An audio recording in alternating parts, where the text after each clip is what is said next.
தமிழ்நாட்டில் பெற்ற தோல்வியில் இருந்து மத்திய அரசு பாடம் கற்கவில்லை என முதலமைச்சர் மு.க.ஸ்டாலின் பேச்சு. மெட்ரோ உள்ளிட்ட திட்டங்களுக்கு நிதி தரவில்லை என குற்றச்சாட்டு.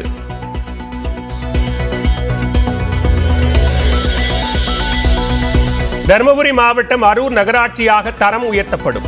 ஊரக பகுதிகளுக்கான மக்களுடன் முதலமைச்சர் திட்டத்தை தொடங்கி வைத்த முதலமைச்சர் மு.க.ஸ்டாலின் அறிவிப்பு.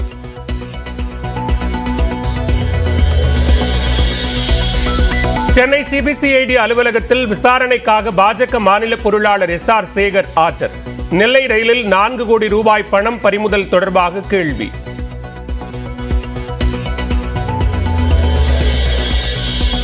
அதிமுகவில் ஓபிஎஸ் சசிகலா இணைக்க வேண்டும் என மூத்த நிர்வாகிகள் வலியுறுத்தியதாக வெளியான தகவலுக்கு ஜெயக்குமார் மறுப்பு. திட்டமிட்டு மாய கருத்து உருவாக்கப்படுவதாக விளக்கம். ஒன்றிணைந்தால்தான் ஒரு வலு என்ற அடிப்படையில் ஒரு மாய கருத்து, அதாவது டைரக்ஷன் இதெல்லாம் பாத்தீங்கன்னா திட்டமிட்டு அது திரைக்கதை வசனம் இன்னைக்கு எழுதப்பட்டு அந்த அடிப்படையில் இன்றைக்கு ஒரு மாயை தான் இன்னைக்கு உருவாக்கி இருக்காங்க. அதனால அது எல்லளவு உண்மை இல்லை.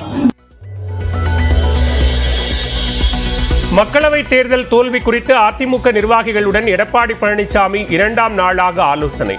சிவகங்கை தொகுதியில் தோல்வியடைந்தது குறித்து அம்மாவட்ட நிர்வாகிகளுடன் ஆய்வு. விக்கிரவாண்டியில் அதிமுக தேர்தலை புறக்கணித்தும் 83% வாக்குகள் பதிவாகியுள்ளதாக ஓ பன்னீர்செல்வம் விமர்சனம். அதிமுகவினர் யாருக்கு வாக்களித்திருக்கிறார்கள் என்றும் கேள்வி. சாம்பியன்ஸ் டிராபி கிரிக்கெட் தொடரில் பங்கேற்க இந்திய அணி பாகிஸ்தான் செல்லாது என தகவல். போட்டியை துபாய் அல்லது இலங்கைக்கு மாற்ற வேண்டும் என கோரிக்கை விடுக்க இந்திய கிரிக்கெட் வாரியம் முடிவு.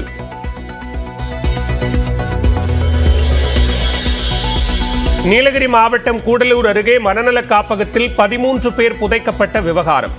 உரிமையாளர் அகஸ்டினிடம் காவலர்கள் விசாரணை.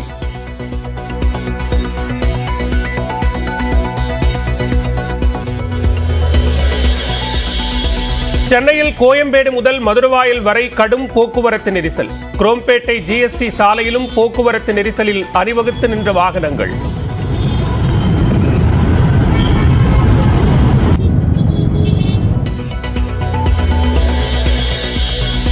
மதுரையில் மாடு முட்டியதில் காயமடைந்து சிகிச்சை பெற்று வந்த முதியவர் உயிரிழப்பு.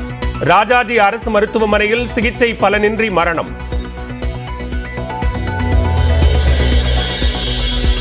சிஏ தேர்வில் இதுவரை இல்லாத அளவாக 20,400 பேர் தேர்ச்சி. டெல்லியைச் சேர்ந்தவர் முதலிடம் பிடித்தார்.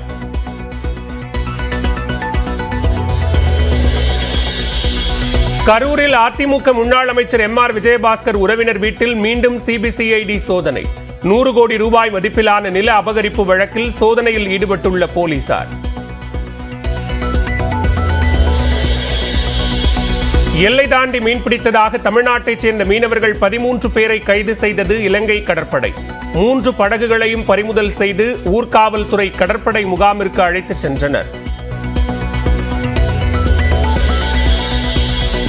நாம் தமிழர் கட்சியைச் சேர்ந்த யூடியூபர் சாட்டை துரைமுருகன் கைது. விக்கிரவாண்டியில் பரப்புரையின் போது கருணாநிதி மற்றும் தமிழ்நாடு அரசு குறித்து தரக்குறைவாக விமர்சித்த புகாரில் திருச்சி காவலர்கள் நடவடிக்கை. சுதந்திர போராட்ட வீரர் அழகு முத்துக்கோனின் பிறந்த நாளையொட்டி அவரது சிலைக்கு முதலமைச்சர் மு.க.ஸ்டாலின் மலர் தூவி மரியாதை. அதிமுக பொதுச் செயலாளர் எடப்பாடி பழனிசாமியும் மரியாதை செலுத்தினார்.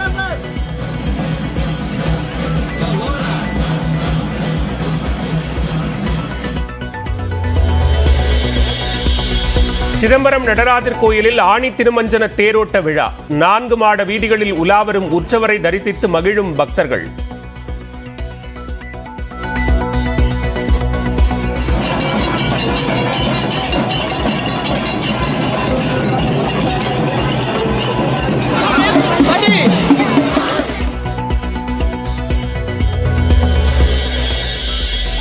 சென்னை அயனாவரத்தில் இடிந்து விழும் நிலையில் குடிசை மாற்று வாரிய குடியிருப்புகள். கூரைகளில் நீர் கசிந்து சிமெண்ட் பூச்சிகள் பெயர்ந்து விழுவதாக மக்கள் புகார். சென்னையில் சிவகங்கை மக்களவைத் தொகுதி தோல்வி குறித்தான ஆய்வுக் கூட்டம் அதிமுக பொதுச் செயலாளர் எடப்பாடி பழனிசாமி தலைமையில் நடைபெற்று வருகிறது. அண்மையில் நடந்து முடிந்த மக்களவைத் தேர்தலில் அதிமுக தோல்வி குறித்து தொகுதிகள் வாரியாக எடப்பாடி பழனிசாமி தலைமையில் ஆய்வுக் கூட்டம் நடைபெற்று வருகிறது. இதில் முதல் நாளான நேற்று காஞ்சிபுரம் மற்றும் ஸ்ரீபெரும்புதூர் தொகுதிகளுக்கான ஆய்வுக் கூட்டம் நடைபெற்றது. கூட்டத்தில் தேர்தல் தோல்விகளுக்கான காரணம் மற்றும் அதனை சரி செய்ய வேண்டியவை குறித்து விவாதிக்கப்பட்டது. இந்நிலையில் இன்று சிவகங்கை மக்களவைத் தொகுதி தோல்வி குறித்து எடப்பாடி பழனிசாமி தலைமையில் ஆய்வுக் கூட்டம் நடைபெற்று வருகிறது. இதில் அதிமுக துணை பொதுச் செயலாளர்கள் KP முனுசாமி, நத்தம் விஸ்வநாதன், அவைத்தலைவர் தமிழ்மகன் உசேன், திண்டுக்கல் ஸ்ரீனிவாசன், SP வேலுமணி உள்ளிட்டோர் பங்கேற்றனர். அதிமுகவில் OPS சசிகலாவை இணைக்க வேண்டும் என மூத்த நிர்வாகிகள் வலியுறுத்தியதாக வெளியான தகவலுக்கு அக்கட்சியின் முன்னாள் அமைச்சர் ஜெயக்குமார் மறுப்பு தெரிவித்துள்ளார். கட்சியை பொறுத்தவரையில இந்த எழுச்சியோடு சிறப்பாக இன்றைக்கு வழி நடத்தப்படுகின்றது. எனவே இது சில பேருக்கு பிடிக்கல. எனவே உள்ள ஏதோ பாத்தீங்கன்னா ஒரு ஒன்றிணைந்தால்தான் ஒரு வலு என்ற அடிப்படையில் ஒரு மாய கருத்து கருத்தை இன்றைக்கு வேண்டுமென்ற திட்டமிட்டு, அதாவது ஸ்கிரீன் பிளே, டயலாக், டைரக்ஷன் இதெல்லாம் பாத்தீங்கன்னா திட்டமிட்டு அது திரைக்கதை வசனம் இன்னைக்கு எழுதப்பட்டு அந்த அடிப்படையில் இன்றைக்கு ஒரு மாயை தான் இன்னைக்கு உருவாக்கி இருக்காங்க. அதனால அது எல்லளவு உண்மை இல்லை. ஈரோடு சத்தி சாலையில் இயங்கி வருவது பரணி பைப்ஸ் என்ற கட்டுமான பொருட்களை விற்பனை செய்யும் கடையில் திடீரென தீ விபத்து ஏற்பட்டது. இது தொடர்பான கூடுதல் விவரங்களோடு இணைகிறார் செய்தியாளர் பாபு. விவரங்களை பதிவு செய்யலாம். எப்படி ஏற்பட்டது இந்த தீ விபத்து? வணக்கம் பாலவேல். ஈரோடு சத்தி சாலையில் இயங்கி வருவது பரணி பைப்ஸ் என்ற ஒரு நிறுவனம். இது கட்டுமான நிறுவனங்களுக்கு தேவையான பைப்புகள் மற்றும் ஹார்ட்வேர்கள், பீங்கான்கள், ஒயர்கள் ஆகியவற்றை விற்பனை செய்து வருகிறது. பல ஆண்டுகளாக இயங்கும் இந்த நிறுவனத்திலிருந்து இந்த காலை பணிக்கு வந்த தொழிலாளர்கள் பார்த்தபோது கடையிலிருந்து கரும்புகை வெளியேறுவதை கண்டனர். இதனையடுத்து ஈரோடு தீயணைப்புத் துறைக்கு தகவல் தெரிவித்தனர். தீயணைப்புத் துறையினர் வருவதற்குள் தீ மலவென பிடித்ததற்கு கரும்புகை பல கிலோமீட்டர் தூரத்திற்கு தெரிய வந்தது. இதனையடுத்து சுமார் 2 வாகனங்கள் 25க்கும் மேற்பட்ட தீயணைப்புத் துறையினர் தீயை கட்டுப்படுத்தும் முயற்சியில் தொடர்ந்து ஈடுபட்டு வருகின்றனர். சுமார் 1 மணி நேரமாக போராடி இன்னும் தீயை கட்டுப்படுத்த முடியாமல் தீயணைப்பு வீரர்கள் தவித்து வருகின்றனர். பாலா, இந்த தீ விபத்தில் சுமார் பல லட்சங்கள் மதிப்பிலான பொருட்கள் எரிந்து நாசமாகி இருக்கலாம் என்றும் தெரிய வருகிறது. எனினும் தீ முழுமையான கட்டுப்படுத்தப்பட்ட பிறகு தீயினால் ஏற்பட்ட சேதம் குறித்து தெரிய வரும். பாலவேல். நன்றி பாபு, விரிவான விவரங்களை பதிவு செய்தமைக்கு.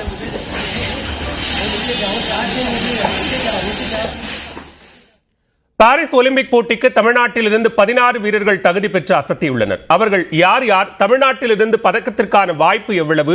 ஒலிம்பிக் வாய்ப்பை தவறவிட்ட வீரர்கள் யார் யார் என்பன உள்ளிட்ட கூடுதல் தகவல்களோடு நேரலையில் இணைகிறார் விளையாட்டு பிரிவு செய்தியாளர் சடையாண்டி. தற்போது தேர்ந்தெடுக்கப்பட்டிருக்கக்கூடிய தமிழ்நாட்டு வீரர்கள் யார் யார்? அவர்களுடைய பின்னணி என்ன? விவரங்களை பதிவு செய்யலாம். நிச்சயமா பாலவேல், பாரிஸ் ஒலிம்பிக் போட்டியானது 26ஆம் தேதி முதல் ஜூலை 26ஆம் தேதி வரை ஆகஸ்ட் 11ஆம் தேதி வரை களை கட்ட காத்திருக்கிறது. இந்த போட்டியில் இந்தியாவிலிருந்து 100க்கும் மேற்பட்ட வீராங்கனைகள் பங்கேற்று பல பரீட்சை நடத்த இருக்கிறார்கள். கடந்த ஆண்டு 7 பதக்கங்களோடு இந்திய அணி நாடு திரும்பியது. இந்த ஆண்டு 100க்கும் மேற்பட்ட வீரர்கள் அனுப்புகிறார்கள். இரட்டை இலக்க பதக்கத்தோடு வீரர்கள் நாடு திரும்புவார்கள் என்ற ஒரு மிகப்பெரிய ஒரு எதிர்பார்ப்பு ஏற்படுத்தி இருக்கிறது. அது மட்டுமல்லாமல் இந்த 100க்கும் மேற்பட்ட இந்திய வீரர்களில் தமிழ்நாட்டிலிருந்து 16 பேர் தேர்வாகி இருக்கிறார்கள் என்று தமிழ்நாடு விளையாட்டு மேம்பாட்டு ஆணையம் அறிவித்திருக்கிறது. இதில் ஒலிம்பிக் போட்டிக்கு 10 பேர், பாரா ஒலிம்பிக் போட்டிக்கு 6 பேர் என மொத்தம் 16 பேர் தமிழ்நாட்டிலிருந்து ஒலிம்பிக் களம் புக இருக்கிறார்கள். கிட்டத்தட்ட இந்த 16 பேர்களில் ஒலிம்பிக் போட்டி, பாரிஸ் ஒலிம்பிக் போட்டியில் பங்கேற்கக்கூடிய அந்த 10 பேர்களில் மகளிர் 400 மீட்டர் தொடர் ஓட்ட பந்தயத்தில் சுபா வெங்கடேசன் பங்கேற்கிறார்.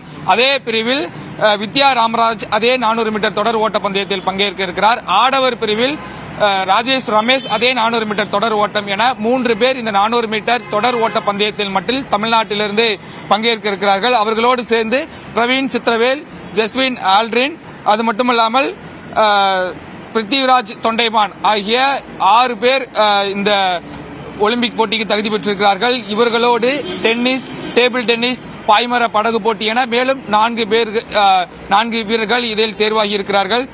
டேபிள் டென்னிஸில் சரத் கமல் தமிழ்நாட்டிலிருந்து ஒலிம்பிக் போட்டிக்கு செல்லக்கூடிய 5வது முறையாக ஒலிம்பிக் போட்டிக்கு செல்லக்கூடிய ஒரு மூத்த வீரராக பார்க்கப்படுகிறார். அவர்தான் நடப்பு ஒலிம்பிக் போட்டியில் தேசிய கொடியை ஏந்தி ஒட்டுமொத்த இந்திய அணியையும் வழிநடத்த இருக்கிறார். இது தமிழ்நாட்டிற்கு ஒரு கூடுதல் பெருமையாக பார்க்கப்படுகிறது.